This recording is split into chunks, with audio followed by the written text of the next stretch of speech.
in this next section of our dialogue, which is going to be focused on Gothenburg, on the city and its relationship to migration. And we're assuming for this that the majority of the audience are based in Gothenburg, so please, could you put your hand up if you think you live in Gothenburg? Yeah, that's pretty much the majority. Okay, and what about, do you consider yourself a migrant to Gothenburg? Put your hand up if you consider yourself to be a migrant. I'd say, rough estimate, that's about half of those. That's lovely, perfect. That's a perfect setting for the panel discussion that will follow. Before that, we're going to have a talk from Karl-Magnus Johansson, who's senior archivist at the Swedish National Archives here in Gothenburg.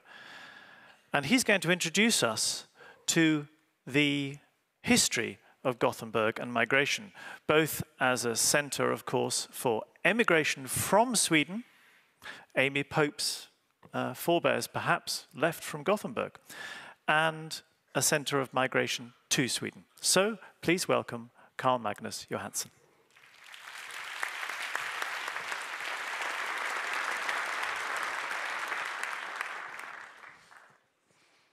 Thank you, Adam. It's an honor being here today. Just as diversity is a matter of course in Gothenburg today, with 29% of the population born in countries other than Sweden, migration was an obvious precondition to the foundation of the city in 1621. Dutch, German, and British immigrants were crucial to the establishment of the new Swedish West Coast gateway to the European economy. The constitution of the city council illustrates their importance, where 3 Germans, 3 Dutch, and 2 Scots left the 4 Swedes a minority. Soon, the Swedish king gave Gothenburg's German and Dutch immigrants permission to establish a German congregation with its own church and school. British immigration and influence grew significantly stronger, for example, with sailors and merchants in the 18th century and industrialists in the beginning of the 19th. Sweden's restrictive regulations regarding beliefs other than Lutheran Christianity eventually changed, allowing people of the Jewish faith to live in a few cities, of which Gothenburg became the city with most Jewish inhabitants in the early 19th century.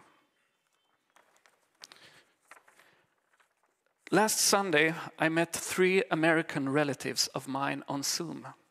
Their grandmother, Mary, who was born in the poor woodlands of rural southern Sweden, was my great-grandmother Augusta's cousin. Marion was 15 years old when she got on a ship like this in Gothenburg in 1888 to move to Nebraska, a journey that took her 3 weeks through Hull, Liverpool, and New York. Although Mary traveled alone, she was far from the only one leaving Sweden. From the early 1860s to the 1920s, more than 1 million Swedes left the country, the vast majority for the United States, and the most of them traveled through Gothenburg as their port of departure. When we look at this photograph, it looks exceptional, a ship filled with people and a crowded dock. The extent of this immigration period and how it affected the city of Gothenburg becomes graspable when we consider that this was often a weekly sight in Gothenburg for 2 generations. Sweden was not belligerent in World War II, and many refugees from neighboring countries sought shelter in Gothenburg. In the decades that followed the war, Sweden experienced unprecedented economic growth. A constant demand for industrial labor led to a huge increase in labor immigration from Finland, Italy, Yugoslavia, Greece, and many other countries. One example is the Gothenburg-based vehicle manufacturer Volvo. In 1970, more than 60% of the employees in its largest factory, where 15,000 people worked, were born in foreign countries. Both economists and Volvo have highlighted the importance of labor immigration. In the early 1990s, when anti-immigration attitudes grew in Sweden, the company used advertisement space to make a statement, posing a single question: what would Volvo have been without immigrants? This was followed by arguments that the company would never have been as successful without immigration. Since the 1980s, there has been a rise in migration to Sweden and Gothenburg from conflict-ridden, persecution-heavy, and impoverished areas of the world.